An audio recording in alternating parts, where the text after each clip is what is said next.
Shrimati Shobha Surendran BJP നേതാവ് telephone ലൈനിൽ ചേരുകയാണ്. ശ്രീമതി ശോഭാ സുരേന്ദ്രൻ, താങ്കൾ ഇതിൽ ചില കാര്യങ്ങൾ പറഞ്ഞിരുന്നു. ഈ കേസ് കെട്ടിച്ചമച്ചതാണെന്നും ഇവിടെ ഒരു കൈക്കൂലി ആരോപണം വരെ താങ്കൾ ഉന്നയിച്ചതാണ്. ഇപ്പോൾ താങ്കൾ എങ്ങനെ പ്രതികരിക്കുന്നു ഹൈക്കോടതിയുടെ ഈ ഇടപെടലിലൂടെ? ഇതിനെ വളരെയധികം സന്തോഷത്തോടു കൂടിയാണ് ഞാൻ നോക്കിക്കാണുന്നത്. ഞാൻ ആ പത്രസമ്മേളനത്തിൽ വ്യക്തമായിട്ടൊരു കാര്യം പറഞ്ഞിരുന്നു. പൊന്നാനിയിലേക്ക് ഞാൻ ഉൾപ്പെടെയുള്ള പല പൊതുപ്രവർത്തകരും ഈ വിഷയം അറിഞ്ഞ് എത്തിയിട്ടുണ്ടായിരുന്നു. അതിൽ എല്ലാ രാഷ്ട്രീയ പാർട്ടിയിലെയും ആളുകൾ ഉണ്ടായിരുന്നു. കാരണം ഒന്ന്, പൊന്നാനി എന്ന് പറയുന്നത് ഞാൻ കഴിഞ്ഞ 10-20 വർഷക്കാലം എന്റെ പൊതുപ്രവർത്തനം നടത്തിയിട്ടുള്ള ഒരു ജില്ലയാണ് മലപ്പുറം ജില്ല. ആ മലപ്പുറം ജില്ലയിൽ പൊന്നാനിയിൽ ഇങ്ങനെ ഒരു സംഭവം ഉണ്ടായ സമയത്ത് ആ സ്ത്രീക്ക് ഇത് സത്യമാണോ എന്ന് ബോധ്യപ്പെടാൻ വേണ്ടിയല്ല ഞാൻ പോയത്. സത്യമാണ് എന്ന് ധരിച്ചിട്ടാണ് ഞാൻ പോയത്. അവിടെ ചെന്ന് കാര്യങ്ങളെല്ലാം പരിശോധിച്ച സമയത്താണ് എനിക്ക് മനസ്സിലായത് ഈ സ്ത്രീയുടെ പിറകിൽ ഒരു ടീം പ്രവർത്തിച്ചിട്ടുണ്ട് എന്ന് മനസ്സിലാക്കാൻ സാധിച്ചത്. അങ്ങനെ മനസ്സിലാക്കാൻ സാധിച്ചതിന്റെ അടിസ്ഥാനത്തിൽ അവിടേക്ക് പോകണ്ടായെന്ന് മറ്റു പൊതുപ്രവർത്തകർ കൂടി പറഞ്ഞതിന്റെ വെളിച്ചത്തിൽ നമ്മൾ തിരിച്ചു പോരുകയും ഇതിന്റെ പിറകിൽ വളരെ വ്യക്തമായിട്ട് ചില ആളുകൾ പ്രവർത്തിച്ചെന്നും അവരെ കുറിച്ചുള്ള ആരാണ് എന്ന് പോലും ഞാൻ സൂചന നൽകിയിരുന്നു. കഴിഞ്ഞ 2 ദിവസം മുമ്പ് എനിക്ക് കോടതിയിൽ നിന്ന് എന്റെ വാട്സപ്പ് വഴി ഒരു വക്കീൽ നോട്ടീസ് അയച്ചിരുന്നു. ആരുടെ നോട്ടീസാണ്? ഈ സ്ത്രീക്കെതിരെ ശോഭാ സുരേന്ദ്രൻ മാനനഷ്ടം വരുന്ന രീതിയിൽ പത്രസമ്മേളനത്തിൽ പറഞ്ഞു എന്ന് പറഞ്ഞുകൊണ്ട് എന്റെ വെർഷൻ കേൾക്കണം എന്ന് പറഞ്ഞുകൊണ്ട് എനിക്കൊരു നോട്ടീസ് അയച്ചിരുന്നു. ആ നോട്ടീസിന് ഞാൻ ഇന്ന് മറുപടി കൊടുക്കാൻ ഇരിക്കെയാണ് ഇത്തരത്തിൽ ഒരു വിധിന്യായം ജഡ്ജിന്റെ ഭാഗത്തു നിന്ന് ഉണ്ടായിട്ടുള്ളത്. നോക്കൂ, എവിടേക്കാണ് കേരളം പോകുന്നത്? അതായത് ഒരു സ്ത്രീയുടെ ഉപയോഗപ്പെടുത്തിയാലും തരക്കേടില്ല. പണമുള്ളവർ, പ്രമാണിമാർ, ക്രിമിനലുകൾ, ഇവരെല്ലാവരും ചേർന്നുകൊണ്ട് ആർക്കെതിരെയും ഉന്നയിക്കാമെന്നുള്ള അവസ്ഥയിലേക്ക് ഈ കേരളത്തെ മുന്നോട്ട് കൊണ്ടുപോവുകയല്ലേ. ഇതിന്റെ നിജസ്ഥിതി ഞാൻ തന്നെ മറുപടി കൊടുക്കുകയും ഇതിനാവശ്യമായിട്ടുള്ള ചില കാര്യങ്ങളും സാഹചര്യങ്ങളും കോടതിയെ ബോധ്യപ്പെടുത്താനും സാധിക്കുന്ന ഒരവസ്ഥ എനിക്കുള്ളത് കൊണ്ടാണ് ഞാൻ ആ വിഷയത്തിൽ വ്യക്തമായിട്ട് ഇടപെട്ടത്. ഇതിൽ മറ്റൊരു കാര്യം, ശ്രീമതി ശോഭാ സുരേന്ദ്രൻ, ഈ കേസിൽ പ്രതിയാകാൻ പോകുമായിരുന്ന ഒരാൾ, അതായത് ആരോപണം ഉയർന്നിരുന്നയാൾ ഡിവൈഎസ്പി VV ബെന്നിയാണ്. ഇതേ ഡിവൈഎസ്പി VV ബെന്നിയാണ് മുട്ടിൽ മരംമുറി കേസ് അന്വേഷിക്കുന്നത്. അദ്ദേഹം അന്ന് തന്നെ പറഞ്ഞിരുന്നു, ഈ ആരോപണം വന്നപ്പോൾ തന്നെ പറഞ്ഞിരുന്നു, മുട്ടിൽ മരംമുറി കേസിൽ കുറ്റപത്രം നൽകുന്നത് തടയുന്നതിന് വേണ്ടി തനിക്കെതിരെ കെട്ടിച്ചമച്ച ഒരു ആരോപണമാണ് എന്ന്. അത് സാധൂകരിക്കുന്ന കാര്യങ്ങളല്ലേ ഇപ്പോൾ പുറത്തു വരുന്നത്? അതായത് അഴിമതിക്കെതിരായിട്ടുള്ള പോരാട്ടത്തിന് ആര് മുന്നോട്ട് വന്നാലും, അത് രാഷ്ട്രീയക്കാരാവട്ടെ, വേറെ രീതിയിൽ സാംസ്കാരിക മേഖലയിൽ പ്രവർത്തിക്കുന്നവരാവട്ടെ, പോലീസ് അധികാരികളാവട്ടെ, വന്നു കഴിഞ്ഞാൽ അവരുടെ കുടുംബത്തെ തകർക്കുക, അവരുടെ സാമൂഹികമായിട്ടുള്ള ഇടപെടലുകളെ തകർക്കുക, അവർക്കെതിരെ വ്യാജമായിട്ടുള്ള കേസുകൾ എടുത്തു വെക്കുക, എന്നിട്ട് അവരെ ആ കേസുമായി ബന്ധപ്പെട്ടുകൊണ്ട് മനസ്സ് തകർന്ന് അവർ മുന്നോട്ട് പോകാനുള്ള സാഹചര്യം ഒരുക്കുക. ഇങ്ങനെയുള്ള കേരളം മാറി എന്നുള്ളത് തന്നെയാണ്. ആ ഉദ്യോഗസ്ഥൻ ഇതിന് പോയില്ലായിരുന്നുവെങ്കിലോ? ഈ പോലീസ് ഓഫീസർ വളരെ സത്യസന്ധമായി എനിക്ക് ഈ ഒരു കാര്യത്തിൽ ഞാൻ നിരപരാധിയാണ് എന്ന് പറഞ്ഞുകൊണ്ട് ഏതറ്റവും വരെ പോകാൻ തയ്യാറെടുപ്പ് നടത്തിയതുകൊണ്ടാണ്. എനിക്ക് ആ പോലീസ് ഓഫീസറെ നേരിട്ട് പരിചയമില്ല, പക്ഷെ കാണണമെന്ന് എനിക്കൊരു ആഗ്രഹമുണ്ട്. ഞാൻ പറഞ്ഞു വരുന്നത്, ഇങ്ങനെ മുട്ടിൽ മരംമുറി കേസുമായി ബന്ധപ്പെട്ടുകൊണ്ട് 3 പേരെ സ്ഥലം മാറ്റിയില്ലേ? ഒരാൾ നമ്മുടെ കാസർഗോഡ് ഇപ്പൊ ജോലി ചെയ്യുകയാണ്, ഒരാളെ തിരുവനന്തപുരത്തേക്കാണ് സ്ഥലം മാറ്റിയിട്ടുള്ളത്, ഒരാളെ വാളയാർ കാട്ടിലേക്കാണ് സ്ഥലം മാറ്റിയിട്ടുള്ളത്. അപ്പൊ എന്താണ്?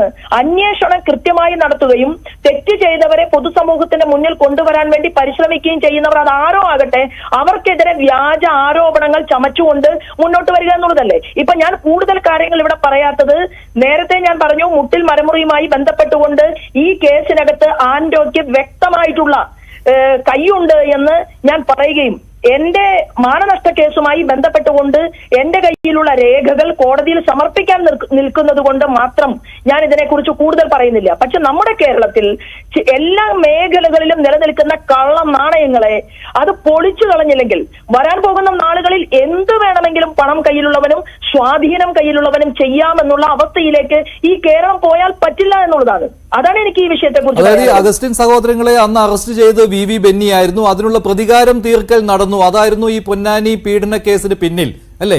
അല്ല, ഞാൻ വിശ്വസിക്കുന്നു. ഞാൻ അങ്ങനെ വിശ്വസിക്കുന്നത് മാത്രമല്ല, ഞാൻ ആ സംഭവ സ്ഥലത്ത് ആ സ്ത്രീയെ കാണാൻ വേണ്ടി പോയ ഒരു വ്യക്തി എന്നുള്ള രീതിയിലും അവരന്ന് നമ്മളെ കാണാൻ അങ്ങോട്ടേക്ക് അനുവദിച്ചിരുന്നുവെങ്കിൽ ഞാൻ തീർച്ചയായിട്ടും ആ ങ്ങളെല്ലാം എനിക്കും കേൾക്കാനും അതെനിക്ക് മറ്റുള്ളവരുമായിട്ട് എന്നാൽ അവിടെ നിന്ന് കൃത്യമായി വിവരം കിട്ടിയതിന്റെ അടിസ്ഥാനത്തിൽ, കാരണം ഇങ്ങനെ ഒരു സ്ത്രീ ചെയ്യാൻ പാടില്ലല്ലോ, ചെയ്യാൻ പാടുണ്ടോ? സ്വന്തം വ്യക്തിത്വത്തെ, അത് ആരോ ആകട്ടെ, ശരീരം വിറ്റുകൊണ്ട് ഉപജീവന മാർഗം കഴിക്കുന്ന സ്ത്രീകളുള്ള നാട്ടിലിരുന്നു കൊണ്ടാണ് ഞാൻ സംസാരിക്കുന്നത്. എന്തുകൊണ്ടാകുന്നത് എന്നതിനെ കുറിച്ച് കേരളം ചർച്ച ചെയ്യേണ്ട ഒരു സാഹചര്യമാണുള്ളത്. അപ്പൊ അവർക്ക് പോലും, അതായത് അവരുടെ ജീവിതം, അവർ ജീവിക്കാൻ മാർഗമില്ലാതെ ഇത്തരത്തിൽ പെട്ടുപോയിട്ടുള്ള എത്രയോ പെൺകുട്ടികളുണ്ട്, എത്രയോ സ്ത്രീകളുണ്ട്. അവരെ രക്ഷിക്കാൻ വേണ്ടി കഴിഞ്ഞ എത്രയോ വർഷങ്ങളായിട്ട് നമ്മളൊക്കെ പല രീതിയിലും ഇത്തരം കാര്യങ്ങൾ ആവർത്തിക്കാതിരിക്കാൻ വേണ്ടി പറയുന്ന ഒരു കേരളത്തിൽ ഇല്ലാത്തൊരു വിഷയത്തിൽ, ഇല്ലാത്തൊരു ബലാത്സംഗ കേസ് ഉദ്യോഗസ്ഥന്മാർക്കെതിരെ കെട്ടിവെക്കുക, സമൂഹ മധ്യത്തിൽ അവരെ ഇല്ലായ്മ ചെയ്യാൻ പരിശ്രമിക്കുക, അവരുടെ പിറകിൽ നിന്നുകൊണ്ട് ഒരു മാഫിയ പ്രവർത്തിക്കുക എന്ന് പറഞ്ഞാൽ എവിടെ എത്തി കേരളം എന്നുള്ളതാണ്. പക്ഷേ ശ്രീമതി ശോഭാ സുരേന്ദ്രൻ, അവർ ഈ പരാതിയിൽ ഉറച്ചു നിൽക്കുകയാണല്ലോ ഇപ്പോഴും. അല്ല, അവർ പരാതിയിൽ ഉറച്ചു നിൽക്കുകയാണെങ്കിൽ അത് ഒരു പരാതി വന്നാൽ ആ പരാതിയിൽ ഒരു 2% കഴമ്പുണ്ട് എന്ന് കോടതിക്ക് ബോധ്യപ്പെടുന്ന ഒരു വിഷയത്തിൽ കോടതി ഇത്തരത്തിൽ ഒരു വിധിന്യായം പുറപ്പെടുവിപ്പിക്കും എന്ന് ഞാൻ കരുതുന്നില്ല. മറ്റൊന്ന്, ഇതുമായി ബന്ധപ്പെട്ടുകൊണ്ട് അവർ മുന്നോട്ട് പോകട്ടെ, അങ്ങനെയാണെങ്കിൽ അവർ മുന്നോട്ട് പോകട്ടെ. അപ്പൊ അതില് ഇപ്പൊ എന്നെ സംബന്ധിച്ച് ഈ ഉദ്യോഗസ്ഥന്മാർക്ക് വേണ്ടിയിട്ട് ഞാൻ ഇരുന്ന് വക്കാലത്ത് പറയുകയല്ലോ.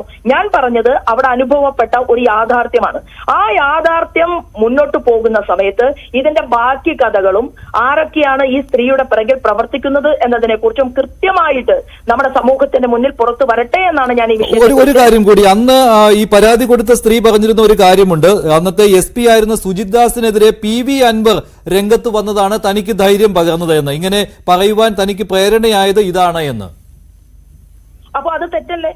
കാരണം അൻവർ എന്ന് പറയുന്ന വ്യക്തി, ഞാൻ നേരത്തെയും പറഞ്ഞിരുന്നു, ഈ കേരളത്തിൽ ഇന്ന് നിലനിൽക്കുന്ന സംസ്ഥാന ഗവൺമെന്റിനകത്ത് അവരോടൊപ്പം ഉണ്ടായിരുന്ന ഇടതുപക്ഷ ജനാധിപത്യ മുന്നണിയുടെ ഭാഗമായിട്ടുള്ള ഒരു MLA തന്നെ ഇവിടെ കൊട്ടേഷൻ സംഘങ്ങളുണ്ടെന്നും ഇവിടെ ഇത്തരത്തിലുള്ള മയക്കുമരുന്ന് മാഫിയുണ്ടെന്നും സ്വർണ്ണക്കള്ളക്കടത്തുണ്ടെന്നും ഒക്കെ പറഞ്ഞ് പിണറായി വിജയനിലേക്ക് വിരൽ ചൂണ്ടുകയും ഇവിടുത്തെ ADGP അജിത്തിനെ നോക്കി വിരൽ ചൂണ്ടുകയും ചെയ്യുമ്പോൾ തന്നെ തത്സമയം ഞാൻ പറഞ്ഞിരുന്നു, ഇത് ഈ കേരളത്തിൽ നിലനിന്നിരുന്ന എല്ലാ സംഭവങ്ങളുടെ പിറകിലും മുഖ്യമന്ത്രി പിണറായി വിജയന് താങ്ങും തണലുമായി ഒരു ഘട്ടത്തിൽ പ്രവർത്തിച്ച ആളുകളിൽ 5 പ്രധാനികളിൽ ഒരാളാണ് അൻവർ എന്ന് ഞാൻ പത്രസമ്മേളനം നടത്തി നേരത്തെ പറഞ്ഞിരുന്നു.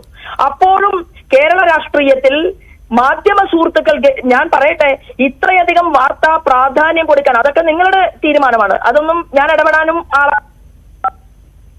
ഈ അൻവർ പറഞ്ഞിട്ടുള്ള പല കാര്യങ്ങളിലും എന്തേ കേരളത്തിന്റെ മുഖ്യമന്ത്രി, ആഭ്യന്തര വകുപ്പ് മന്ത്രി അൻവറിനെതിരെ കേസെടുക്കാത്തത്?